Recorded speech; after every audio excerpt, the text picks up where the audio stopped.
இன்றைக்கி கோஸ் கறி பண்ணியிருக்கேன், தேங்காய் போட்டு பண்ணியிருக்கேன். இதை எப்படி செய்கிறதுங்கிறத இந்த வீடியோவில் பார்க்கலாம். வாங்க வீடியோக்குள்ளே போகலாம்.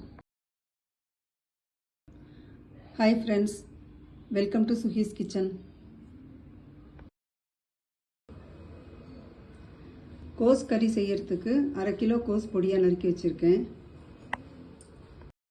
வாணலியில் எண்ணெய் 1 டேபிள் ஸ்பூன் எடுத்துக்கிறேன். ஸ்டவ்வை மீடியம் ஃப்ளேமில் வச்சுருக்கேன். கடுகு 3/4 டீஸ்பூன் சேர்க்குறேன். இதில் கடுகு வெடிச்சிருச்சு. இப்போ ஜீரகம் சேர்க்கலாம்.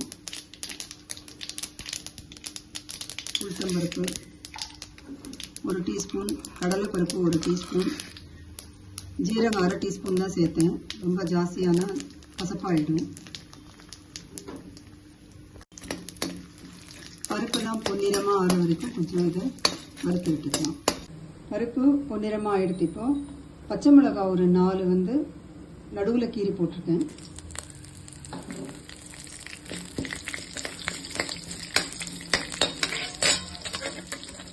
இப்போ கருவேப்பிலை சேர்க்குறேன்.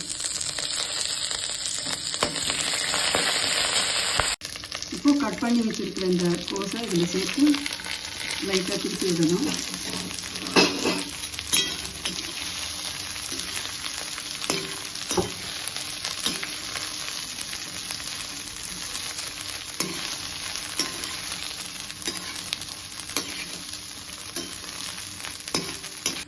இப்போது கொஞ்சமாக தண்ணி சேர்த்தா போதும். ஏன்னா இலசான கோஸாக இருந்ததுன்னா நிறைய தண்ணி இழுக்காது. அதனால கொஞ்சம் ஒரு 5 நிமிஷம் இதை மூடி வச்சு அதுக்கப்புறம் திறந்து பார்த்து தண்ணி வேணும்னா சேர்க்கணும். இப்போ இதை மூடி வச்சிடலாம். ஒரு 5 நிமிஷத்துக்கு அப்புறம் திறந்து பார்க்கலாம்.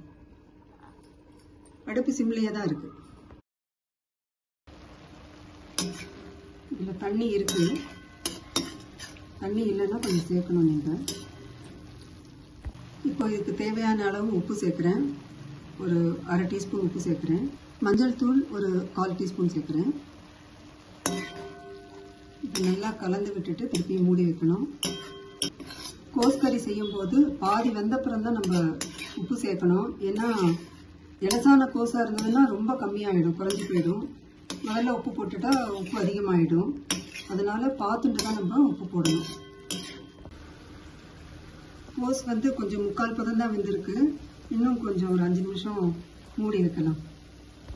இது முத்தல் காயாக இருக்கிறதுனால இவ்வளோ லேட் ஆகிருக்கு வேகிறதுக்கு. இலசா இருந்ததுன்னா இந்த நேரத்துக்கு வெந்திருக்கும்.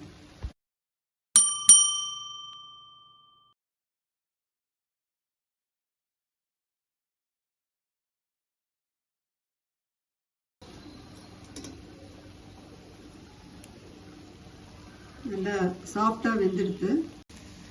இப்போ தேங்காய் துருவல் ஒரு 3 டேபிள் ஸ்பூன் இதோட சேர்க்குறேன். நல்லா கலந்து விடணும்.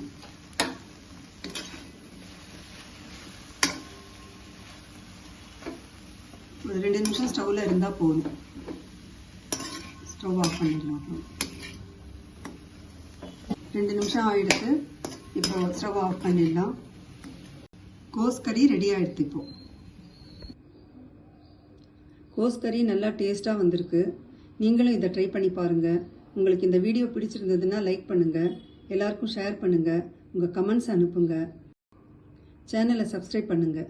தேங்க்ஸ் ஃபார் வாட்சிங்.